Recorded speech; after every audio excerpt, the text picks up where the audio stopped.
supposed to pretend, so I'm supposed to talk about colloids or something like this. But all right, so thanks everyone for coming along so early in the morning. I should begin, first of all, by just giving a big thanks to the organizers, in particular Walter and everyone else who's just been involved. I really appreciate the invitation and the opportunity to talk about some of the new stuff that I'm doing with Latham.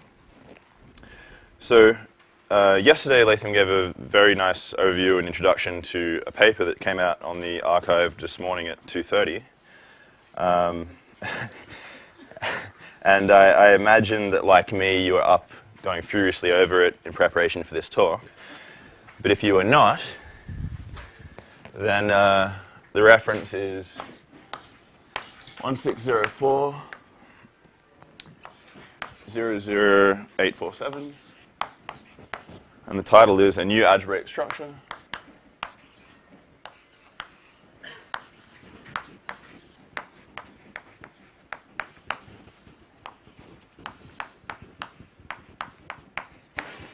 in the standard model of particle physics.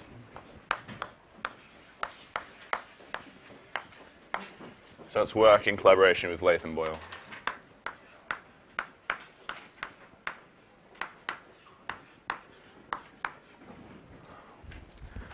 All right, so as I said, Latham gave an overview yesterday of the talk, but just due to time constraints, it wasn't possible for him to describe all some of the nicest features of the framework, and so that's what I'm going to be doing today. I'm just going to be filling in some of those gaps, and also from listening to the questions that people had yesterday, I'm going to go back and talk a little bit about the constraints that we impose on the standard model. So I'm going to sort of flesh out some of the detail there. But just to remind you, so what the contents of the paper are in sort of one line, it's the following idea. Whenever you're constructing a geometry, you start by providing some sort of input data. So for a noncommutative geometry, that data is given in terms of a spectral triple. I'm not going to explain to this audience what a spectral triple is, but I'll just write it down. So a spectral triple is given in terms of an algebra, a Hilbert space, a Dirac operator, a real structure, and a grading. Right? And so the basic idea that I want to talk about, and which Latham gave an overview of, is the idea of sort of recasting this information in terms of a certain type of superalgebra that we call B, an Eilenberg algebra. So as Latham discussed, there are sort of three benefits of this approach that you might be interested in. The first one is that once you describe the input data of a noncommutative geometry, or once you repackage it in terms of this Eilenberg algebra, then many of the conditions, constraints, the axioms that Kohn gives for noncommutative geometry can be repackaged by the simple statement that B is a star DGA. Right, so a star differential graded algebra. The other nice thing, which I'm going to be touching on today, is that this condition that B is a star DGA gives new constraints. And you can use those when you're constructing the non-cubed version of the standard model. And the constraints you get give phenomenologically accurate and nice conditions on the standard model. So,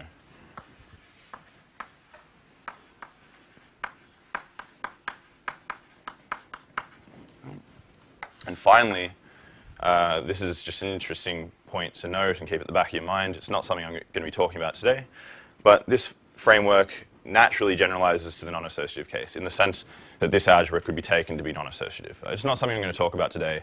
It's just a nice thing to keep at the back of your mind.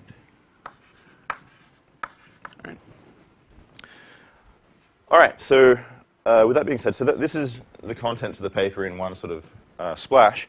I'm going to break up my talk into three main parts. To start with, sort of part one, I'm going to give some motivation.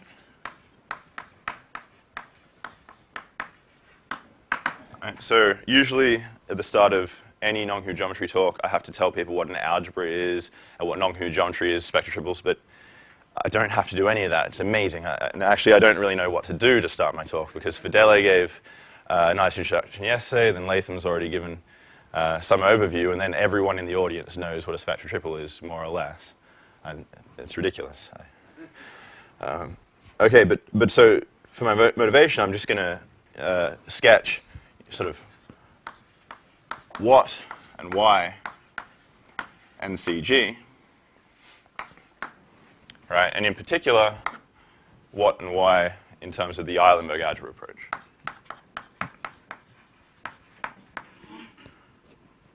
Right? So that's going to be a very quick introduction, motivation. And I'm going to jump into the real stuff that I want to talk about today. And that is symmetries. This is a conference on gauge theories and noncommutative geometry, so we should talk about how the symmetries arise in our framework. Right, so that'll be the bulk of my talk. Right, so in particular, I'm just going to give a very quick run through again of what an Eilenberg algebra is and this sort of thing. I know you saw it yesterday, just to make sure we're on the same page. I'm going to go back through that quickly. And then I'm going to talk about the automorphisms of Eilenberg algebras.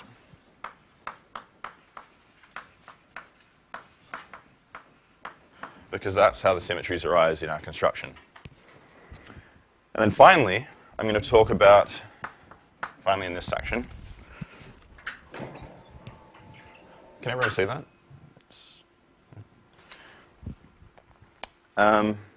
And finally, in the second part of my talk, I want to introduce, this is something we first discussed in 2014, but I just, it'd be nice to sort of get this information out there. I'm going to discuss a minimal extension to the standard model of particle physics, in which the gauge group is extended by gauge B minus L symmetry, and you fluctuate sort of a cousin of the sigma field that Fideli talked about yesterday, which is fluctuated in the grand symmetry approach or in the Paddy Salam type approach that Walter and his collaborators work on. So I'm going to introduce sort of a more minimal extension to the standard model that you can construct quite naturally in our framework.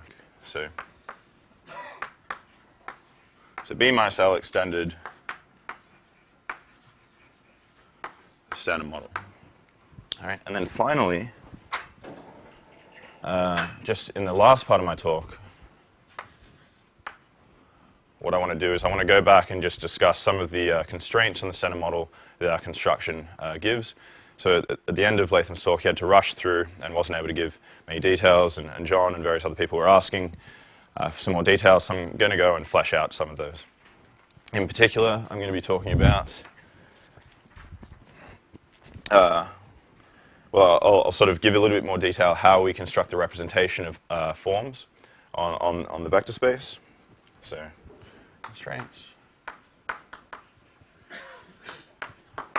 So I'm going to talk about representation of forms.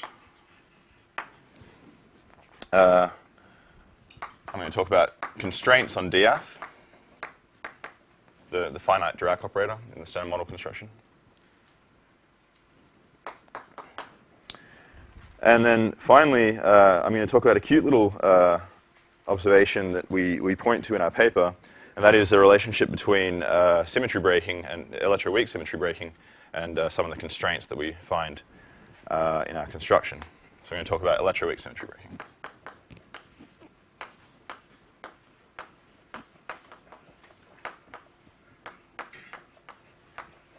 All right. So that's sort of the outline today. All right, so let's just begin. And I just want to start by giving a little bit of motivation. Given that you're in a noncommutative geometry conference, I imagine you're interested enough that you don't need to be given too much motivation. But I just want to point out some from the perspective of a particle model builder. So why is it that we should be interested in noncommutative geometry in the first place? Right? Well, one of the main reasons, in my perspective, is that what noncommutative geometry does is it gives you a very neat and taut way of describing gauge theories coupled to gravity. And when you tell this to a particle theorist, one thing that they might respond with or ask is, well, why do we care about sort of an abstract and sort of confusing mathematical way of describing something that we've known for years, that is gauge theories, right, in terms of quantum field theory? And the answer is that you get something extra in noncommutative geometry. You get constraints. So in particular, you can't just write down any gauge theory as a non-commutative differential geometry. You're restricted in the representations you can take. And also, there are relations between the various particles in each model. Right? So you can't just arbitrarily change the scalars in your model without affecting the fermions and the gauge bosons, because they're all sort of intimately related by Cohen's axioms. And so that's the first sort of motivation. This framework gives you constraint. And this has already been used. And just to give two examples, so there was a paper by Kohn, I can't remember what year it was, but it's called Why the Standard Model. He sort of classifies the Allied algebras given some minimal set of input data and assumptions. And then this classification was used by, for example, Fedeli in the grand symmetry extensions to the Standard Model, and by Walter and his collaborators in their Paddy Salam type model. So this is already being used in the field to look at extensions to the Standard Model, these constraints. Okay, so that's sort of just a little bit of motivation for why you should be interested in non-commutative geometry. So why should you be interested in this Eilenberg algebra approach? And so I'm just going to give one. There are a few different motivations. I'm just going to give one, and that is when you construct the Standard Model of particle physics as a non-commutative differential geometry, the traditional axioms. Is something wrong? Okay. Yeah. So I'm just going to give one example. So when you construct the Standard Model of particle physics as a non-commutative geometry, the traditional axioms are very good at cutting down the particle content, such that if you input the fermions and the gauge symmetries of the theory. Okay, probably it's impossible. There are two focuses which are stacked on the blackboard. And move one seat. Huh? Move one seat, you say. Okay, that doesn't matter. Okay. I cover a different. This way it's still better. Is there somewhere I should avoid, or? No. So I'll avoid that section for you. I'll have like some small. All right. So as I was saying, the axioms of non-commutative geometry are quite restrictive. So, for example, if you take the Standard Model of particle physics and you construct it as a non-commutative geometry in the traditional approach, what you can do is you can take as input the fermions, for example, the fermions and the gauge bosonic content, and then the axioms sort of single out the scalar matter that you can have. The problem is that you don't single out what you get phenomenologically. You don't single out what you get by an experiment. You get additional scalar fields that you don't want. And so what would be nice is if you had a set of constraints which really did zero in exactly what you find in experiment. So what I want to say is that that's exactly what you get in our formalism, because you get additional constraints if you just ask that B is a star DGA. Right? And those constraints give you exactly what you would want and what you find in the experiment. So those are the two motivations. And I know it's quite quick, but I want to get into actually talking about some of this stuff. Okay, so what I'm going to do now is I'm going to jump into the symmetries of formalism. And I don't really want to bore everyone in the room with things like introducing algebras and things like this, because you all know what those are. But I do want to give just a very brief recap of a few things that Latham talked about yesterday, just so we're all on the same page, and that we have the notation down and this sort of thing. But if you are sort of dying in the back there because I'm saying things that you know to death, I don't know, complain or something. Okay.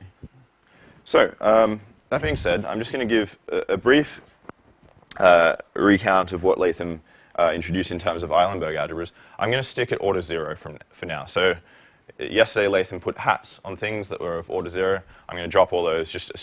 I'm not going to talk about differential graded algebras. I'm just going to talk about star Eilenberg algebras. Right? So just keep that in the back of your mind. My A's are Latham's A hats, I suppose. Okay, so what is an Eilenberg algebra? Well, it's a certain type of superalgebra, and you can see it as follows.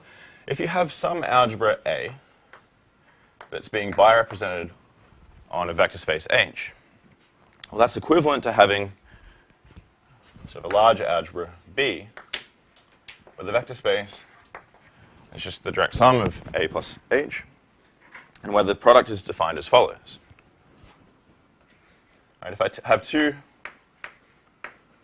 elements, where A is in A and H is in H, and similarly for A prime and H prime, and I take their product, and the product is defined as follows.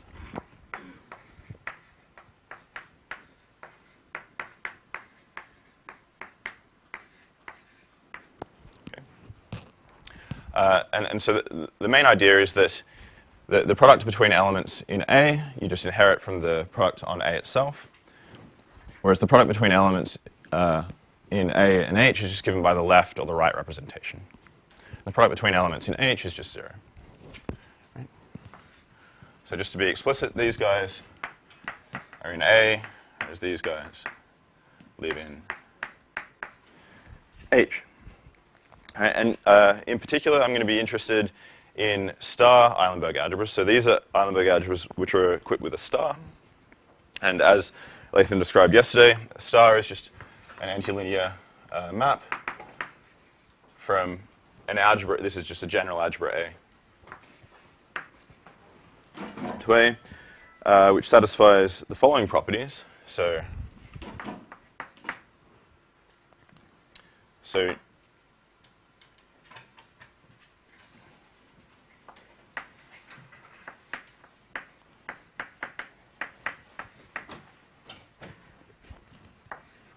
So if you take the star operation twice on any algebra element in a general algebra, then you get back the original algebra element with some coefficient which is in the, valued in the field over which the algebra is defined.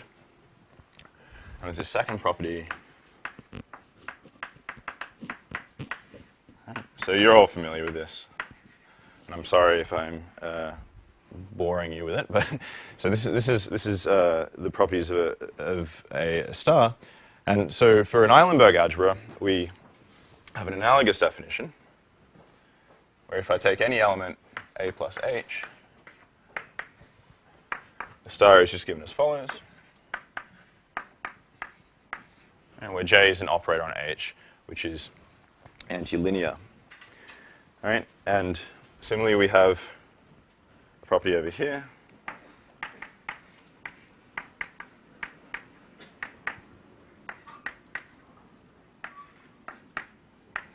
Right, so for on the odd and even part of this graded space, you have different epsilons. All right, and what you can show is that, as usual, this epsilon 0 here has to be equal to 1. This epsilon 1 can be plus or minus 1. So that's pretty easy to see. Latham didn't show it yesterday, so I'll just show it quickly. So usually the argument goes as follows. So in the usual case, if I take two algebra elements, A and A prime, then epsilon A and A prime is equal to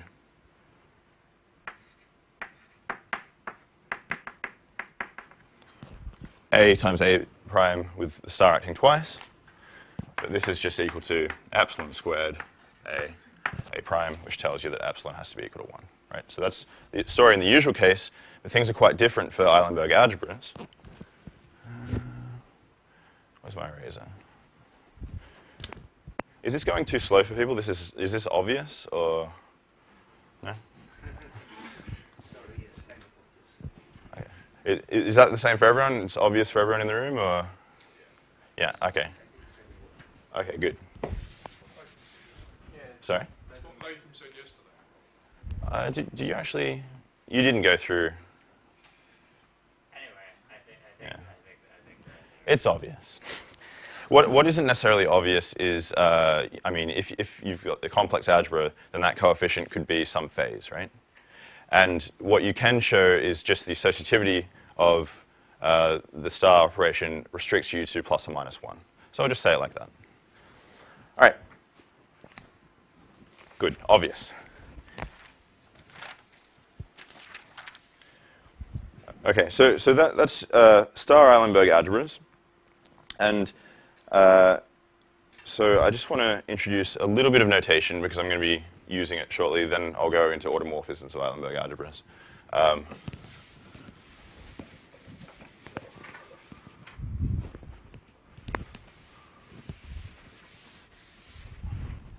Okay, so just for a little bit of notation, I'm going to give the left and right action of algebra elements as follows, using this notation.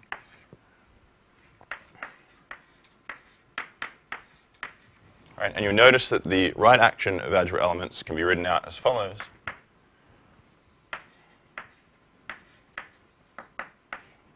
All right, so an important thing to note is because j squares are either plus or minus 1, you have to, I'm putting a little inverse over here on top of this star, so you've got the inverse operation. So in other words, you reconstruct the right action in terms of left-acting operators. This is what everyone's familiar with from the usual language of noncommutative geometry. It just comes from the star property on these Eilenberg algebras. Okay, so Latham gave a description of what happens when you impose associativity on Eilenberg algebras. Essentially what you get is you get the representation is associative, and you get an order zero condition as well. All right, so I won't go through that again unless someone really, really wants it. Okay, so that's just a little bit of notation.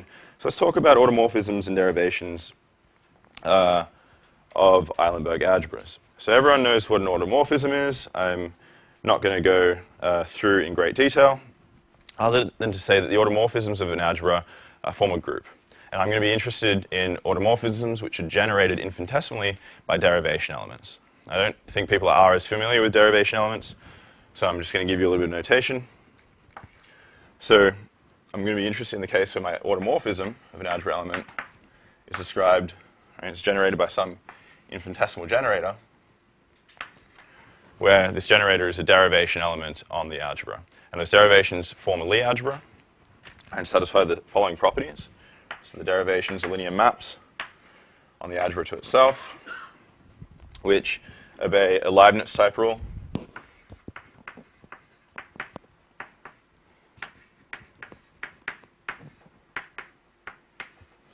As would be expected,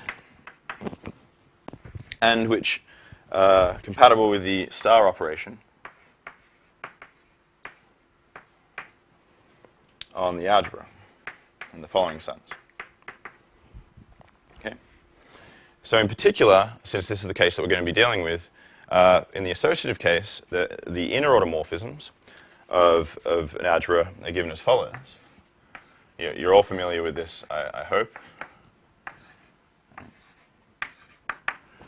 where the inner automorphisms are of this form, where these are unitaries in the algebra itself. The reason why I'm writing this out is just to give you the following notation.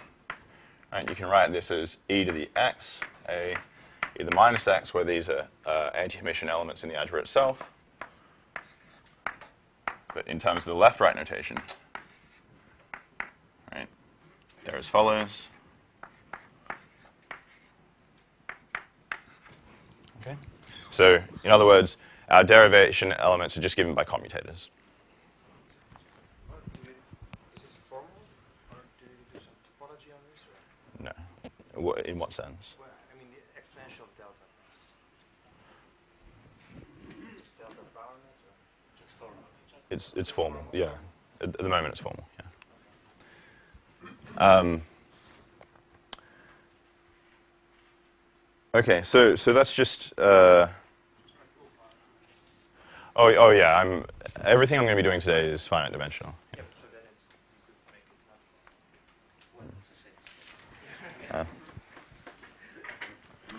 it Yeah. Okay, so now here's the interesting point that I want to sort of, this is something that I haven't seen sort of discussed. Actually, first of all, so let's just look at this. They'll be for the whole of B. So I'll show you exactly what I mean now. Yeah, so what I'll do, what I'm going to do now is I'll just write out for this particular case of an Eilenberg algebra, and what you'll find is that these x's have to be in A, the input algebra, not in H, because you want them to be invertible. Yes. And so what you find is that you get you reconstruct exactly what Conn has for his inner automorphisms in non-commutative geometry. And the argument will be that, it's very natural to take the symmetries of your non-commutative geometry to just be the symmetries of B. So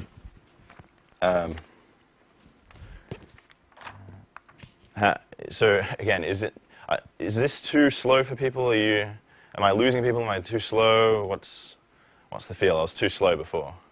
Get the feeling you're about to transition into stuff that they'll find more and more interesting. Okay.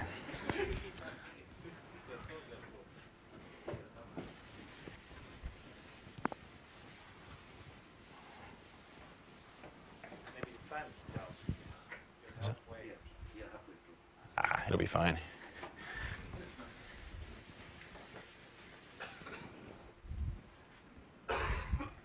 Is that clock correct? Up there? Yeah, I saw it. No, yeah. Okay, so just to answer your question, if you look at the particular case of an Eilenberg algebra, and you look at an inner automorphism, I'm going to look in the finite case. If you look at an inner automorphism on a general algebra element, A plus H, right, has this form X, delta X, right? So e to the Lx minus Rx on A plus e to the Lx minus Rx on H, right? As you'd expect. Now you want these guys to be invertible, so X is actually restricted to be in A, not a general element from B, and they're any Hermitian. Right, so what you get here is what you'd usually expect. Right. But over on this side,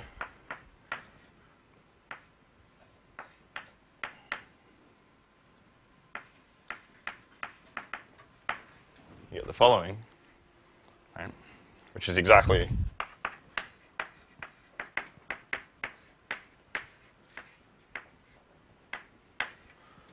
what Conn and Chomsky and everyone in the field writes down for their symmetries, right?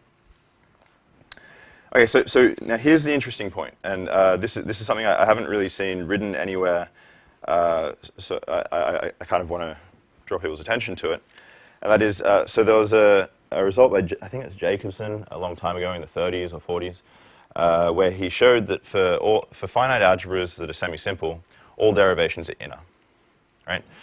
But here, our Eilenberg algebra has this square zero extension, right? You have an ideal, which is nilpotent, and so you can actually get derivations which are more general than just these inner derivations and inner automorphisms. Okay, so in particular, this is going to be important for us in the Stern model, because what you see if you construct the Stern model of particle physics as a non-commutative geometry, and you just check what the symmetries are, you get the symmetries you'd expect, U1 cross SU2 cross SU3, then you get an extra symmetry. This is gauge B minus L symmetry. And if you check, that symmetry fluctuates this sigma field, right? The field that isn't fluctuated by the inner symmetries. Right? And this is the same field, well, sort of the same. It's a complex version of the field that Fedele and his collaborators, Pierre and others, and also Walter and their collaborators fluctuate in a different way, but it's quite minimal. We're not making any change to the fermionic content or the fermionic content remains the same. Okay, so just to show you that, well, I'm not going to show you that exactly, but I'm just going to say, so in general, the derivation is going to take the following form. Right, there's the usual part, the inner part, and then there'll be some sort of extra part T, which doesn't have to be U1. It can be more general. You can find generators of SU2 or SU1, depends on the model. Right, in the U1 case, I think these are called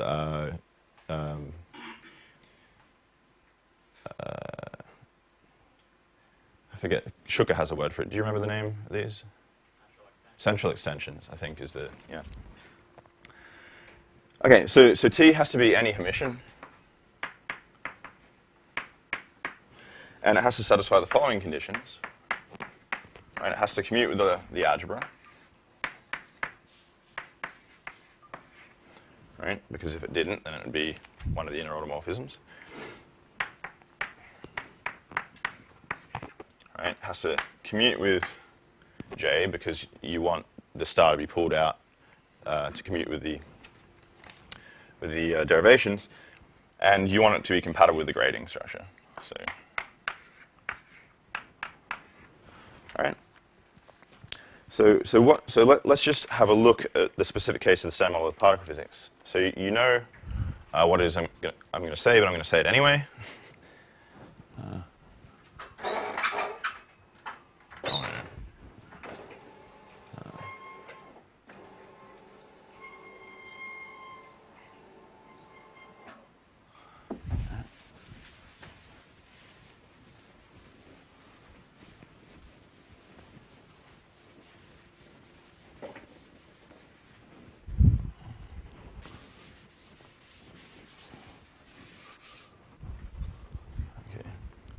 So Latham gave this yesterday, but I'm going to be using it again today in the second part of the talk. So the representation for the standard model is as follows.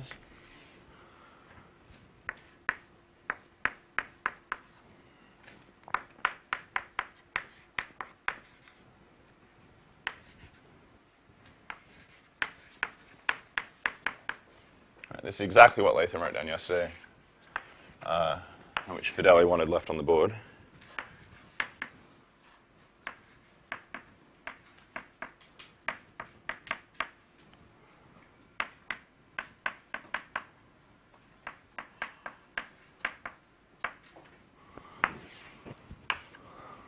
Okay, and the basis is as follows. We've got leptons, right-handed anti-leptons, and quarks, yeah.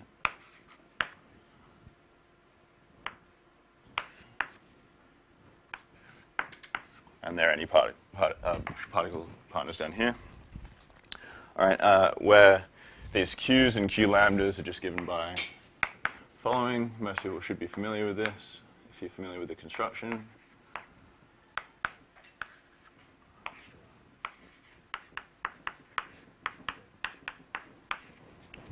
Right. Okay, so this is a representation of the algebra C plus H, the quaternions plus the M3C. The real structure element is given by the following.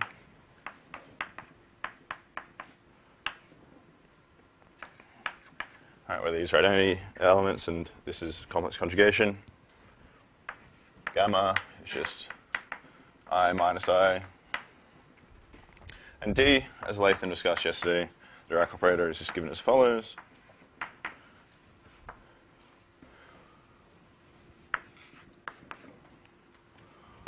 It's a symmetric matrix.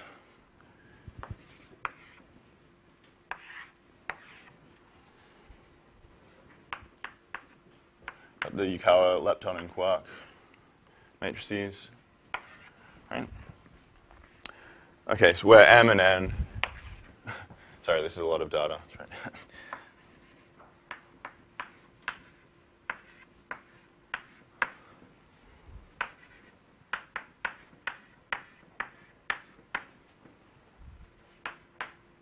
So I'm just going to write down the lepton Yukawa guy. I'm not going to write down the quark one. For the standard model, yes. Then I'm going to describe how we get it there. But for now, 0.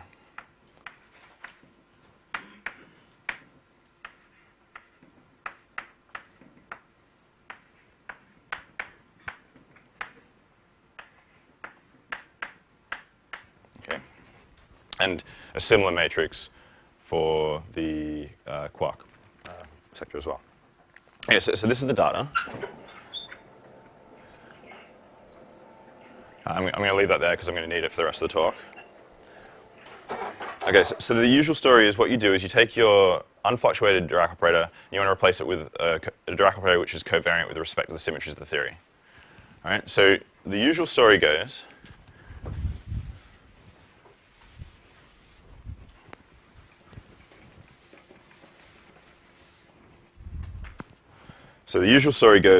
that you want to replace D with some dA.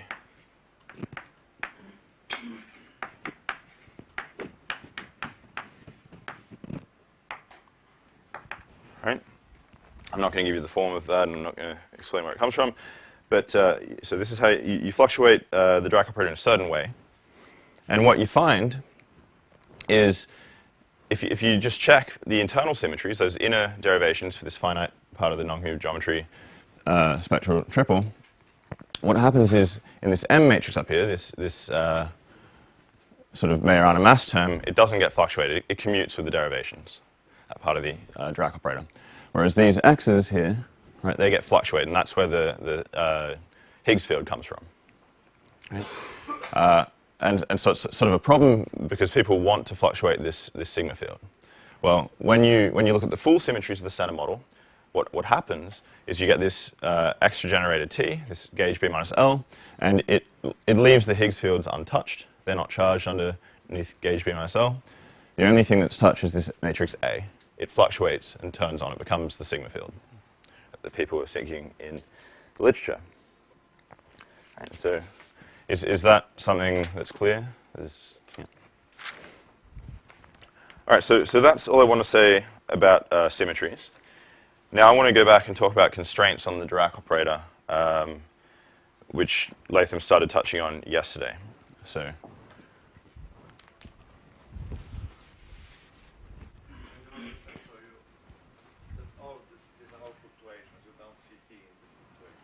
Oh, sorry. Yeah. So what I'm saying is, look at the derivations of this form.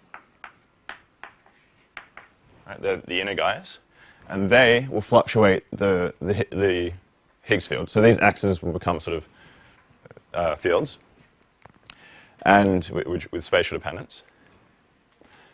I'm not going to go through the full calculation. We can talk about it afterwards. And if you look at all the symmetries, right, you get this extra T. This is the gauge B minus L. This T leaves the Higgs field, the SU2 doublet guy, invariant. It just commutes with that part of the Dirac operator. But it doesn't commute with, this generator doesn't commute with A, and so it gets fluctuated. It gets turned on. Right? And you get all the charges you'd expect from the model. These models have been looked at to death, actually, and we've got a paper on it that came out in 2014. You can check it out. I can find the reference if you're interested. It's not physics. Sorry? It's not physics. In what sense? Well, we don't gauge B minus L in physics. You can. It's a viable model. What is the question? Yeah, it's completely viable extension of the standard model. It's Yeah. U1 B minus L is no anomaly. The new scalar field is exactly what Higgs is the U1, so you don't see it at low energies. So it's perfectly You just have to say phenomenal. it's high enough mass that we don't see it. Yes. Oh.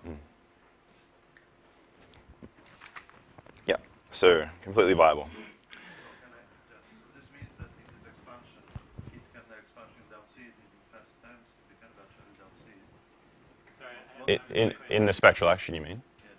What is the statement that you don't see it with lower energies? What does it mean? It means the symmetry break. So this you get sort of a Higgsing mechanism using the new scalar field sigma, and that breaks the gauge B minus L.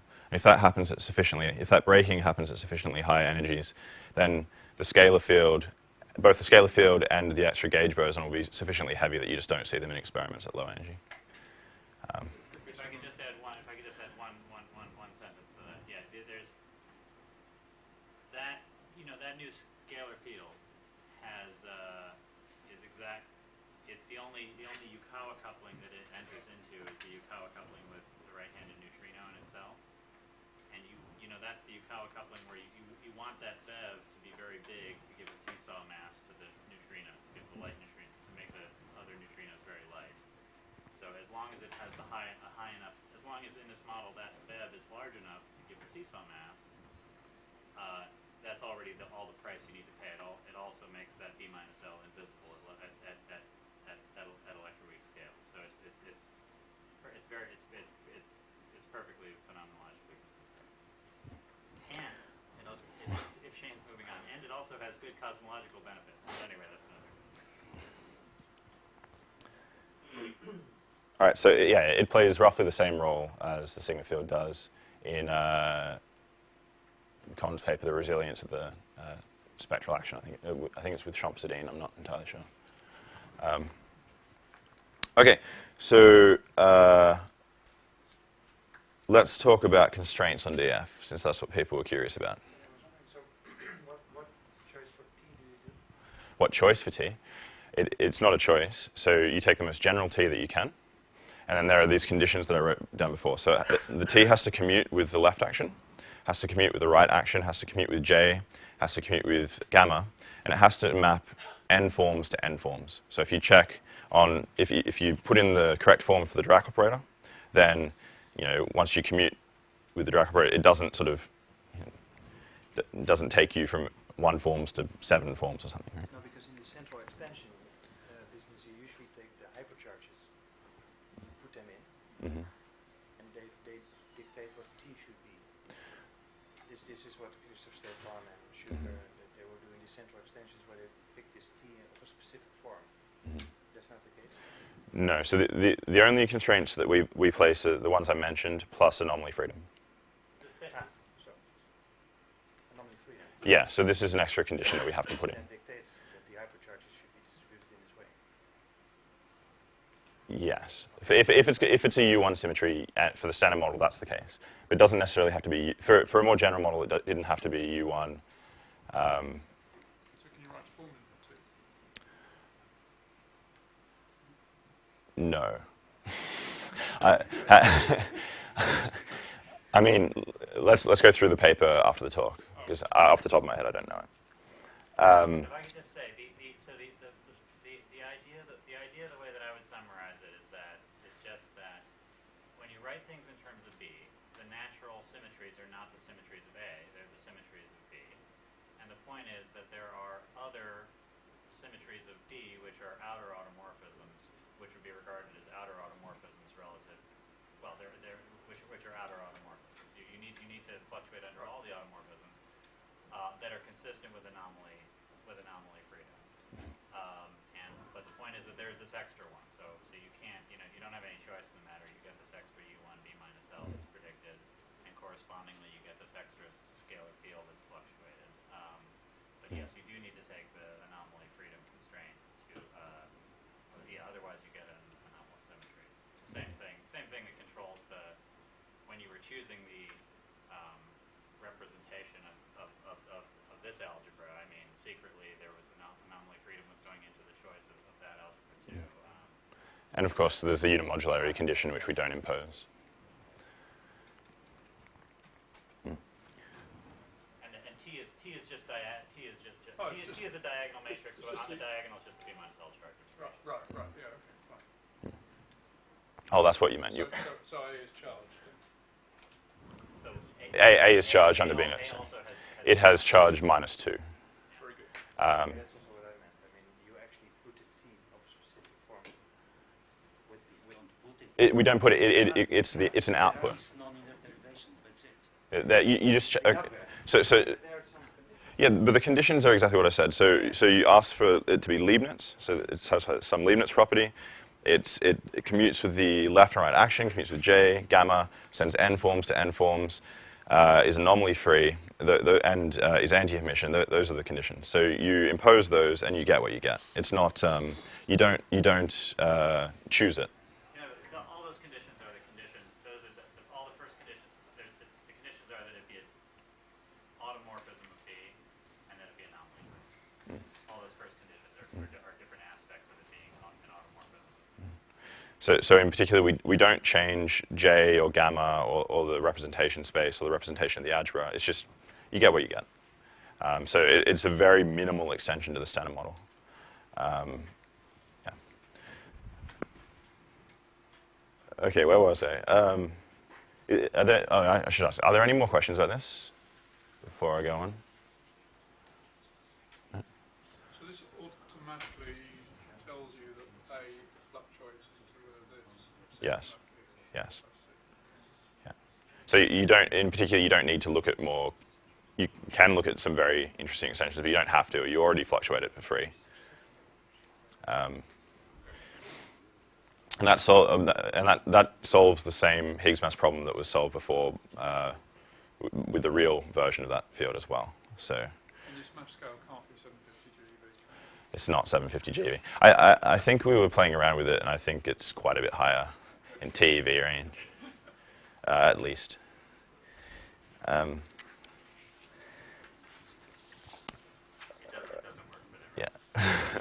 It's not the. Okay, so I'm running out of time. I've got 15 minutes, so I'm just going to try to rush through the last bit. So let's just talk about the constraints on DF. I want to remind everyone of the properties of star DGAs. I'm not going to explain what a star DGA is. I'm just going to write them down because I know it's probably sending everyone crazy seeing these definitions that they've heard of a million. I'm sorry.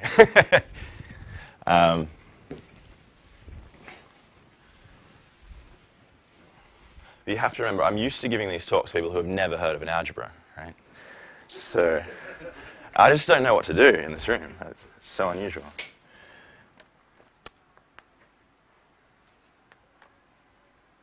You know what? I'm not going to tell you what a differential graded algebra is. I'm just going to remind you of two things.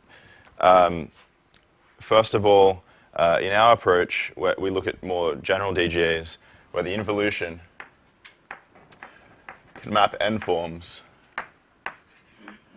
to f of n forms, where f is just epsilon prime prime, so it's just plus or minus 1. And in addition to the condition d squared equals 0, we look at the case where you get this extra condition. Oh, it's invisible? Okay.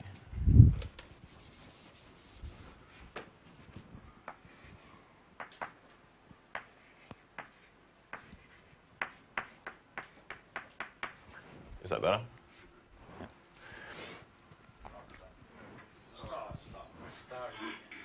Oh, yeah.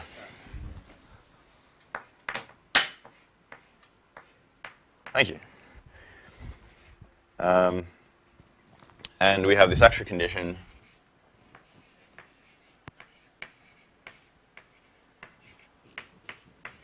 equals 0. So Latham basically imposed the properties of a star DGA on our construction, and he showed you there was some extra constraints to the Dirac operator. So I just want to take you back through that and flesh out some of the details there.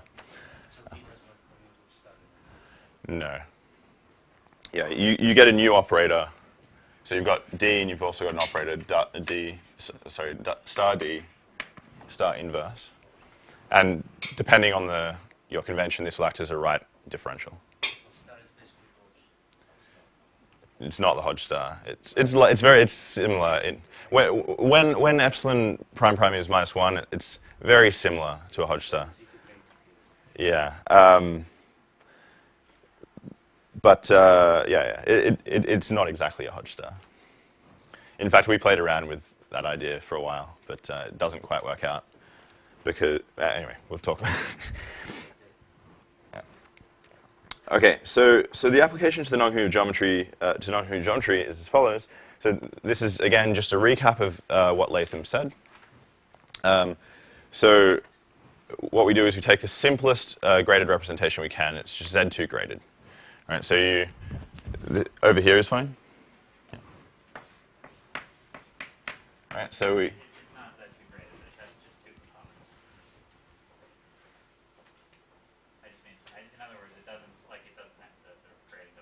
Oh yeah. Yeah, sorry.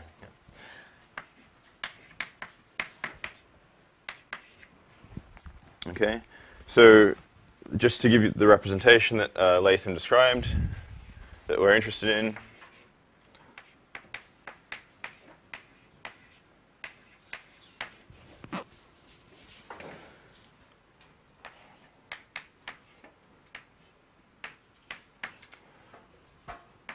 All right, it's exactly the data up here. All right. Okay, so some people are asking about how you construct the left and right action of forms.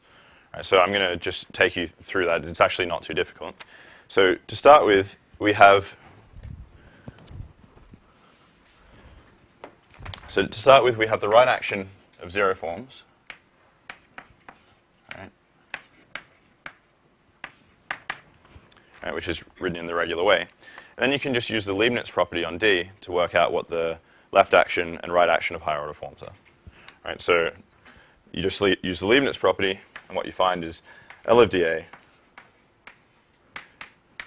equals dH LA. And the right action, similarly, you just go through, you can calculate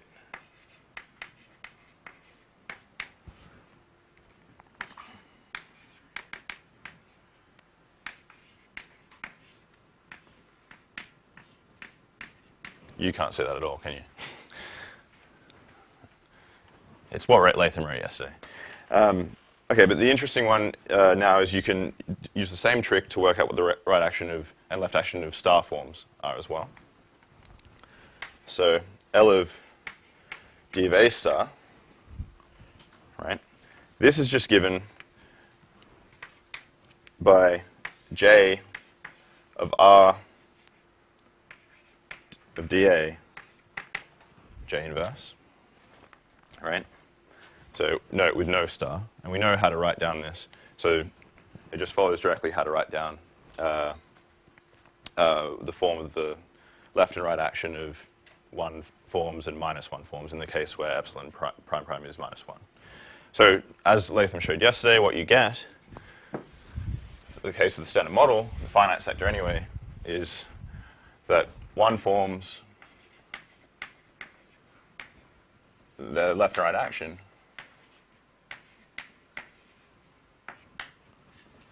is of this form, right? Whereas the left and right action of star forms depends on epsilon double prime.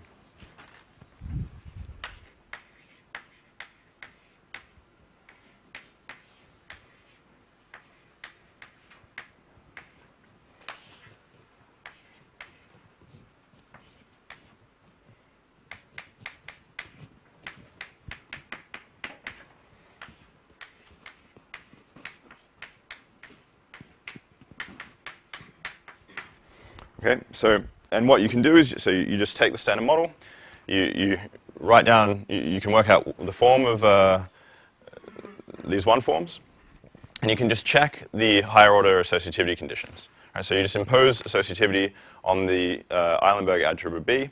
That gives you some extra non-trivial constraints. In particular, there's this additional constraint. So I'm trying to run because I've got 5 minutes left. So in particular, you get this additional associativity constraint, which is of this form.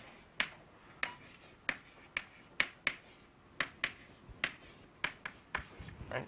And so what this constraint does is it takes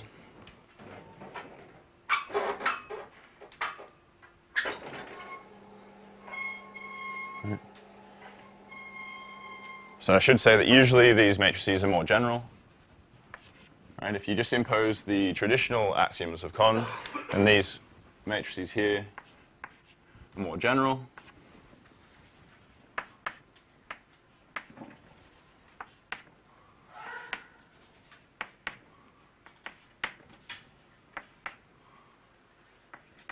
Right, and what this higher order associativity constraint does is it kills off these terms here, these B terms and these terms here. Right, but it leaves this matrix untouched. Right, so you still need to fix up this matrix here. And that's what our extra condition works on.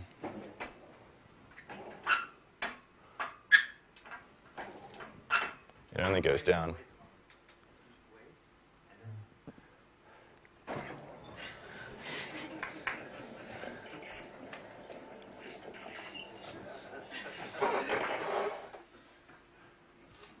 I'm conscious I'm keeping everyone waiting.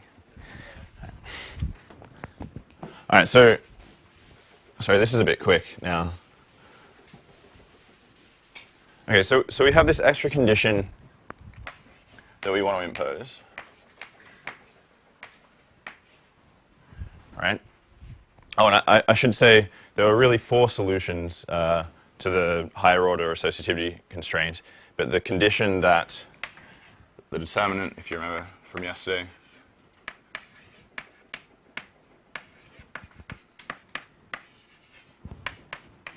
selected out the physically desirable one. This is what Latham was talking about yesterday. Sorry? So this is the anti-commutator of DH with DH dagger. Determinant. Yeah. So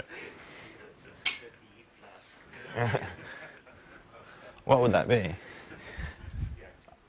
Okay, so I've got 3 minutes left. So I plan to go at a much more leisurely pace on this section, so I apologize.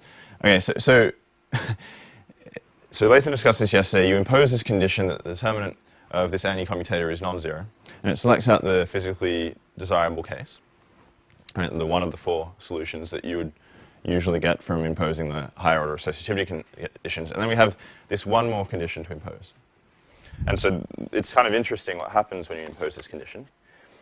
So what you get is, when you impose this condition, you get 4 equations.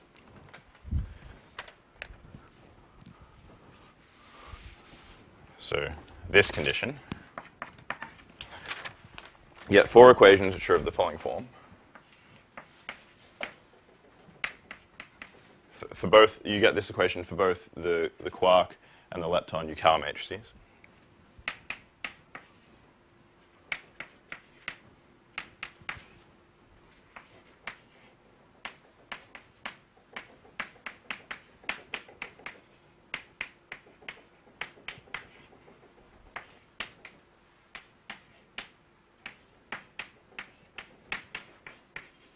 By the way, the details are all in the paper, so you can go through it slowly yourselves.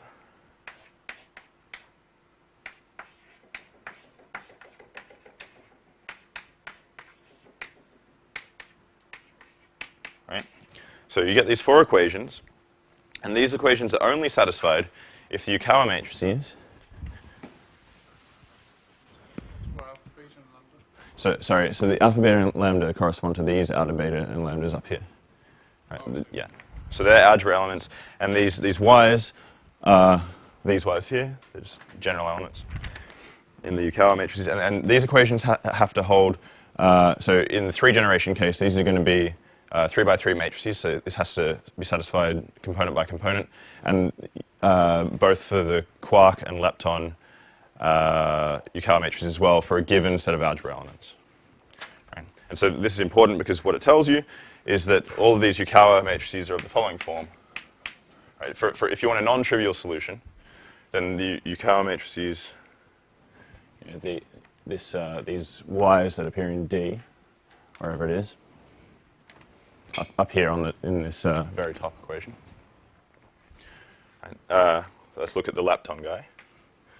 Will be of the form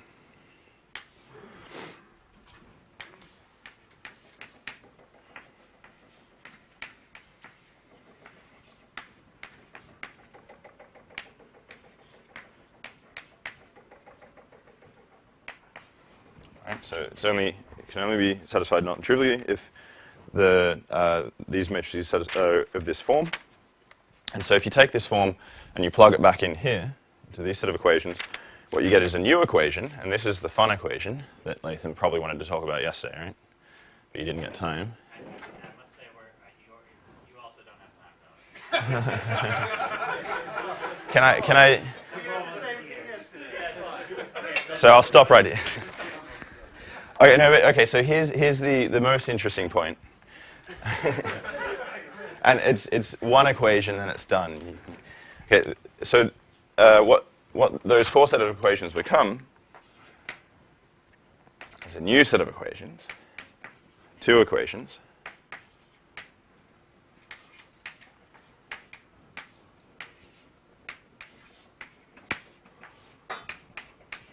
Okay, so I don't know if anyone recognizes this equation, but it's the usual equation that determines which linear combination of electroweak generators remain unbroken for a given Higgs valve. Right? So, for example, if you take the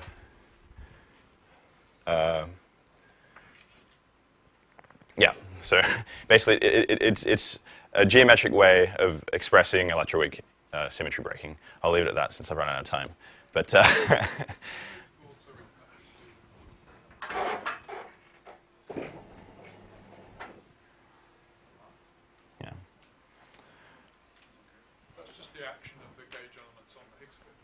Yes.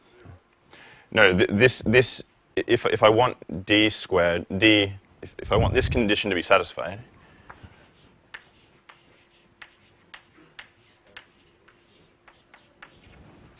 then this is the only way to satisfy that non-trivially. So what it does is it selects out the unbroken symmetries of the Stern model of particle physics, i.e. the symmetries that you get after electroweak symmetry breaking. In other words, it's not a constraint that needs to be satisfied. It's a subtle thing. It's not a constraint that needs to be satisfied in order for the algebra. It has no effect on the algebra. But when you want to reinterpret D, there's this stage when you're constructing universal differential algebra over some other algebra, where you reinterpret D as instead of just acting on A, instead of just acting on zero forms, you reinterpret it as acting on arbitrary n form, and thereby reinterpret the algebra as differential graded algebra. In other words, it's completely consistent to write down the free algebra, which is generated by elements A, this form.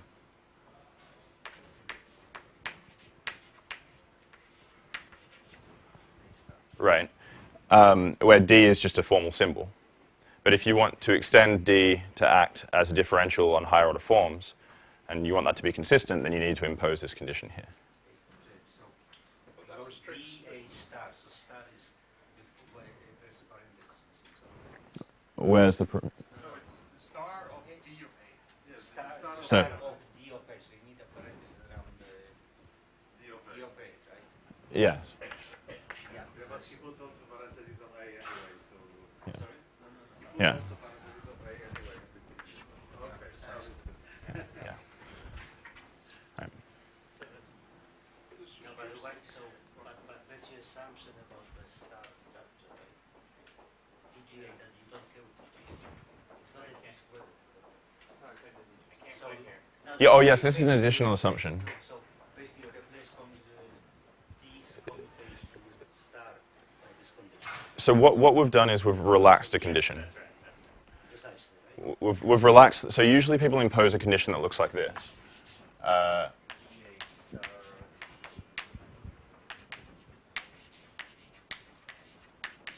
Right, usually you impose that condition, which implies that d of A star is 0. Yeah, but you replace the, So we've thrown away that condition. yeah, but you wrote similar condition like, well, but that's basically Yeah. yeah, okay. So this is what people write down when epsilon prime prime is equal to 1.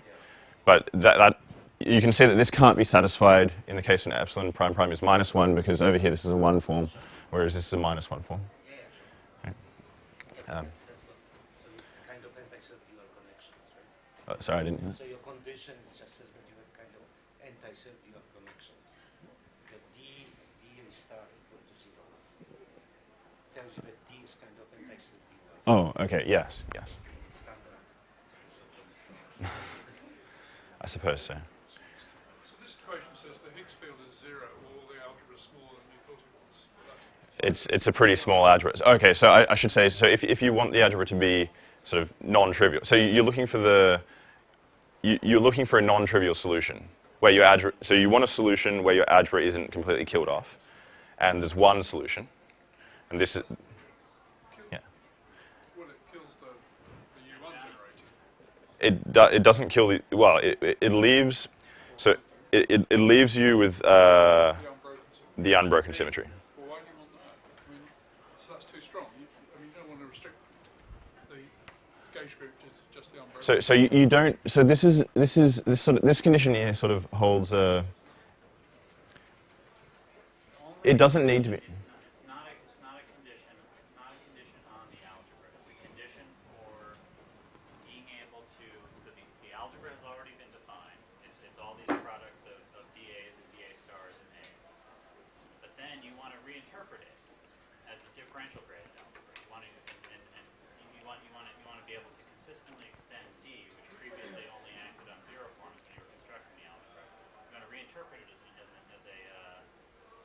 an algebra, as an operator on an arbitrary n. The statement is only that condition is the condition that you can do that turns out to be exactly equivalent. Turns out to be exactly equivalent. You can think of that as like a statement about the vacuum of the theory, not about the the algebra itself. It's that in the But I thought you were saying this equation is true for all algebra elements, or not? No. When that statement is satisfied, you can reinterpret the algebra A as a differential graded algebra. That's the statement. So it's not satisfied, so you can't. So you don't have a differential graded algebra. In general, no, but after symmetry breaking, you do. For a smaller algebra, So after symmetry breaking, you have this condition hold, essentially. So, okay, So- I'm a bit confused. D squared was 0, right? Or not? D squared was 0, So this differential graded algebra. but this was not. What does it mean with star, right? The only question is what was the indicator of star and the condition. That's what we are talking about. Yeah, that's right. I'm sorry. What I should have said is in order to be a differential graded star algebra. Sorry. Yes, sorry. I keep dropping, yes. We want this to be a differential graded star algebra. I kept missing out the star then, yeah. Okay. Any other questions? In your language, in your formulation, this unimodularity condition, So that's, do you see it somehow?